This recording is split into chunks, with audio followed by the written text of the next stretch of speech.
This is Lisa from Mobile Tech Review, and here's the Smackdown you asked for. This is the Samsung Notebook 9 Pro, formerly known as the Ative Book Pro. Now they're calling it Notebook 9 Pro, though. 15.6-inch quad-core powerhouse with a 4K display. This is the incumbent, the Dell XPS 15, sometimes called the XPS 15 Infinity because it has the near bezel-less display. Also available with a 4K display, quad-core i7 CPU, both slim, light, well-made. Difference in price, and we're going to talk about that now. So both of these are attractive-looking laptops with unibody metal casings. They're sturdy as all heck. You don't want to drop them on your foot, and as configured, they weigh around 4.5 pounds or so, which is pretty light for a 15.6-inch quad-core laptop. As to which you like better, I leave that up to you aesthetically speaking. Personally, I prefer the Samsung look. I like the way the Dell looks once you open it up. I think most people do because that bezel-less display looks really cool, and so does the carbon fiber. From the outside, it's a little bit plain, you know, and the silver finish is a little bit rough looking, but again, this is aesthetics. I do like what Samsung does with the wraparound premium metal on the sides, the contrasting look right there. It just looks like nothing else. It also shows fingerprints like nothing else. Now with the Dell, it shows fingerprints like crazy only on the inside on the carbon fiber, not on the outside. Now the ports on these are actually, well, fairly similar. We have 3 USB 3.0 ports on the Samsung Notebook 9 Pro. We have 2 on the Dell XPS 15. They both have full-size HDMI ports. Both have, of course, audio jacks. Every laptop has that these days. They both have SD card slots. The Notebook 9's is actually hidden in a little door underneath, so you don't see it readily apparent, but it's there.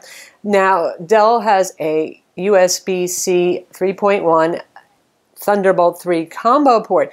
The Samsung has a USB-C 3.1 Gen 2 10 gigabit per second port, but it does not have Thunderbolt 3. At least Samsung doesn't mention it. It would probably need to use the same Alpine Ridge controller as the Dell to support that Gen 2 USB-C, but unless it's enabled in BIOS, yada yada, you're already getting too geeked out, right? Let's say for sure Dell has the Thunderbolt 3, and Samsung has the USB-C. And now we actually couldn't test it because there are so few Thunderbolt 3 peripherals still on the market. USB-C, you can get them now, but Thunderbolt 3, other than the Dell dock and the HP Z dock, there really isn't much out there yet. So 6 months in, after the first Thunderbolt 3 product on the market, being the Dell XPS, came out, we're still looking for things to actually use it with, but it'll come sooner or later. It'll come. All right, before we talk about upgradability and internals, let's discuss one thing. The Samsung is available in only one configuration, quad-core i7-6700 HQ CPU. That's Skylake Intel 6th generation, just like the Dell, 8 gigs of RAM and a 256 gig M2 SSD using the SATA 3 interface. There are no other options, and it sells for $13.99 to $14.99 in the US. The Dell XPS 15, there's quite a few configurations. Dell runs the gamut from a very low-end $9.99 model that lacks dedicated graphics of any sort, all the way up to a $2,200 configuration with 16 gigs of RAM, a 1 terabyte SSD, and Dell uses faster PCIe SSDs. If you go with the SSD option, their base model has a conventional spinning hard drive. So if the Dell wins just for customizability, if you're looking for a laptop of this sort, but you want to mix and match specs, all that sort of thing, obviously. So for the Dell, we're going to talk about the configuration that pretty closely matches the Samsung, which is $1,999 on Dell's website. Now that has a 256 gig SSD. It's PCIe, so it's a little bit faster than the kind of SSD protocol that's used in the Samsung. It has 16 gigs of RAM versus 8 gigs of RAM. Now, I know a lot of you worry a lot about how much RAM you need. I can tell you that I use 8 gig of RAM machines like this Samsung just fine for things like professional video editing. It's perfectly adequate. Those of you who are juggling multiple virtual machines, who are doing video editing, Photoshop, all sorts of things simultaneously, yeah, you would want 16 gigs of RAM. So you would be looking at the Dell. But don't worry, you can do very serious work still with 8 gigs of RAM. But that explains that difference there. And the Dell at $1999 has the same Core i7-6700 HQ quad-core Skylake CPU, 45-watt CPU. Now, graphically speaking, you have, and we'll discuss the difference in choice and what it means here, but we have the NVIDIA GTX 950M, 2 gigs of DDR5 VRAM. We have the GTX 960M in also 2 gigs of DDR5 VRAM in the XPS 15. The 960 is in quite a few laptops, the Asus ZenBook Pro, various Dell gaming machines, some entry-level MSI gaming machines, that sort of thing. It's about 10 to 20% faster than the 950M. But the trade-off is it is hotter, it consumes more power, so your battery life goes down, and it requires a larger charger. That said, Dell has one of the most compact 130-watt chargers I have ever seen. I don't know how they made this thing so small. So the charger is not a burden here. And this is what the Samsung's 90-watt charger looks like. So you need 130 watts on the Dell. You got 90 watts on the Samsung. It does affect battery life. The Dell, typically with the SSD, has a much larger capacity battery, yet its battery life is about the same as the Samsung Notebook 9, around 6 hours or so when you're doing productivity and streaming video kinds of stuff. Obviously short if you're playing games or something like that. The Dell will be hotter and louder if you're playing games or stressing it hard. In fact, the fan also often runs just when you plug it in because charging the battery does generate heat. It's not screamingly loud or anything, but you hear it. The Samsung is mostly quiet. They really tuned it towards heat management, but it's not throttling excessively either. Both of these can play games, modern games. We've demoed Battlefield 4 on both of these at medium, with a mix of medium and a few high settings on the Samsung to medium to more high settings on the Dell XPS. Talking games like Battlefield 4 or Fallout 4, those sort of things, you'll see about 5 to 7 frames per second difference in some games if you're not adjusting the quality settings. There you go. Both of these actually are pretty fun for gaming, but I think they're also really designed for pro apps use more than gaming. Dell has Alienware laptops, and they have the Dell Inspiron 7000 Gamer Edition that we recently reviewed. And the thermals in the XPS are not really designed to be gaming for 7 hours straight, though I know some of you do it.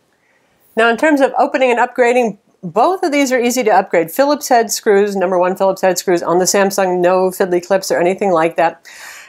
But there's no RAM slot here. You have the M2 SSD slot, and that's pretty much all, and you can access the battery on here. Now, also, while we've got the undersides showing here, big speaker grills here because this has quad stereo speakers. So there's 4 drivers, 2 watts each, so you got 8 watts total sound. Better sound on the Samsung. Really some of the nicest sound I've heard from a laptop in this size. The Dell is also pretty easy to open up. You're going to need Torx T5 screws instead, a little bit more specialty, but not impossible to get. Pretty easy to take the bottom cover off, and it's closer to being the upgrade king as much as any almost ultrabooky designed powerhouse laptop can be. You have 2 RAM slots in here. You have a SSD M2 slot that supports, again, the faster PCIe SSDs. You know my feeling on PCIe SSDs. They're nice, but most of us won't even notice the difference in day-to-day use performance. But for those of you who want future-proofing, it's here. Now, we won't even talk about the low-end Dell that gets rid of the SSD and has a spinning hard drive. What Dell does is they take the standard big battery out and they put in a smaller battery to make room for a hard drive. But for the higher-end configuration that's competitive with the Samsung, no spinning hard drive in here. So you got the RAM slots. You got the socketed Wi-Fi card, though, and either of these, I don't see why you'd want to change them. Both of these have, well, obviously black interiors with white lettering on the keys. They both have backlit keyboards, backlit in white. They both have large trackpads. They're both Microsoft Precision trackpads. They work similarly. I slightly favor the Samsung's trackpad, but they're pretty darn close. I do favor the Samsung's keyboard. Now, keyboards are a little bit personal, but there's a little bit more a sense of good tactile feel. It's hard to quantify it, but when you type and when you do something like take the 10 fast fingers typing test, I just fly on that Samsung keyboard, even though it doesn't have a huge amount of travel. That's not bad, though. The Dell is just very, very short travel. It's about 1.3 millimeters, which for a laptop this size is quite short, and I've never really warmed up to it as much as I would have hoped. It's not a terrible keyboard. It's just really a little bit hard on the fingers. Now, another thing is the Dell, because of the really, really teeny bezels that I know you folks all love. Well, the result is the infamous chin cam. There's no room for the webcam on the top of the bezel. So you have your 720p webcam right there set to catch your second chin in the making, any hairs you missed when you were shaving, that sort of thing. And the Samsung has it in the usual normal place because it has kind of more normal bezels. They're not huge or anything like that, but you know, yeah. Now the displays on these, we're going to talk about the 4K option on the Dell because that would be competitive with what the Samsung has, 4K display. Samsung has a 4K PLS display. The Dell is available with a 4K Sharp IGZO display. Both are glossy, both are touch. Now, discerning eyes may notice that this is actually not the glossy display. We've just recently returned our 4K model, and we still have our 1080p review loaner in-house. So, looking at these, you'll get not a complete idea just from looking at them. Now, in terms of color gamut, the 4K Dell display is pretty wild. It has 95% of Adobe RGB coverage, full sRGB as well. The Samsung is no slouch either, though, and it is 85% of Adobe RGB, putting it ahead of the competition. That's usually for high-end laptops around 75%. Both have about 350 nits of brightness. The contrast is higher on the Dell. Something about Samsung PLS displays. As they increase the color gamut and accuracy, it loses a bit on contrast. You're about 500 to 1 on the Samsung versus 1,000 to 1 on the Dell. Honestly, they're both lovely. You know my feeling on the Dell 4K display. If you read my written review and watched my video review, the fact that it has a very high hardware white point of 8,500 degrees Kelvin, when around 6,600 degrees is desirable. And laptops like the Samsung typically run around 7,000, which is a little high. The whites are searingly cool blue-white, and it's pretty hard to calibrate the Dell in my experience. You have to remove the Dell Premier Color software, start from scratch with your colorimeter, and it's always just going to be, because of the hardware white point, a little bit cooler than, you know. So when I'm doing video editing, I actually found, and we've had the XPS 15s in-house for about 6 months, for photo and video editing, I tend not to use the 4K one that much, despite the fact it's a very pretty display, but I just have trouble getting what it looks like to match what you folks see on most of your monitors and laptops. So in the end, what you have are two really very similar machines in terms of specs, in terms of size, in terms of quality finish, unibody metal construction, all that sort of thing, backlit keyboards, SSD drives, you get the idea. The Samsung has better speakers. The Samsung, to me, is the more physically attractive laptop. The Dell is the one that you have more RAM available, if that's important to you, and you have actual RAM slots to do upgrades yourself. So it's more of a tinkerer's paradise. The drivers on the Dell were a nightmare at first. Yeah, you know, it wasn't just Surface Book and Surface Pro 4 that had problems. Dell was one of the early Skylake manufacturers too, and one of the first to use PCIe SSDs. And oh boy, the first couple of months were a nightmare, but they've finally ironed that out. And the display driver problems, the sleep problems, all those sort of things are mostly fixed at this point. But I have to say one thing about Samsung. They're usually not the first to market, but when they come out, you just never see error messages in my experience. It's all really very polished stuff. So a little bit more turnkey for the Samsung. With the Dell, if in case you get old stock, be sure you run all the software updates from Dell and from Windows before you make any judgments about the Dell, because the software updates really will make a difference on it. And finally, it comes down to price. If you're cool with that 8 gigs of RAM, which, as you know, I am, the Samsung is a lot cheaper, but it's still a super premium laptop. And yeah, I like the Dell XPS 15 a lot, but I'm not sure I like it $2,000 worth. It's a lot easier for me to stomach that $1,399 price tag and get great keyboard, great speakers, a lovely 4K display, and all that sort of thing. So me, personally, you know, I watch every penny, and I think I would lean towards the Samsung, surprisingly. But like I said, you may have different needs, and that's up to you in the end. So there you have it, Samsung Notebook 9 Pro, Dell XPS 15. Both of these are lovely high-end 15-inch laptops that are pretty slim and light, considering the fact they have quad-core CPUs inside, dedicated graphics, all the bells and whistles pretty much. As you can see, the Samsung is cheaper, and that's cool as long as you don't need some of the high-end creature comforts that the Dell has, mostly in the upgradability area. If you really have to have 16 gigs of RAM, for example, the Dell is the one for you because Samsung only makes an 8 gig of RAM model. Both of these you can upgrade the SSD yourself, so I'm not too terribly concerned with that. Also, the wireless card is a standard socketed card on the Dell and is part of a daughter card on the Samsung. Given the fact that they're both running the same Intel Wi-Fi card and there's no reason to upgrade them, I'm not really too concerned about that.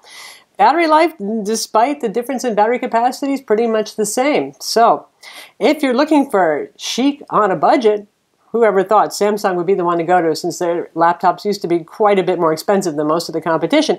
If you're looking for the full Monty of upgradability, those fast PCIe drives, the ability to have more RAM, and the somewhat better dedicated graphics, then it's the Dell XPS 15. It's going to cost you more, but you know, it seems like you generally do really get what you pay for.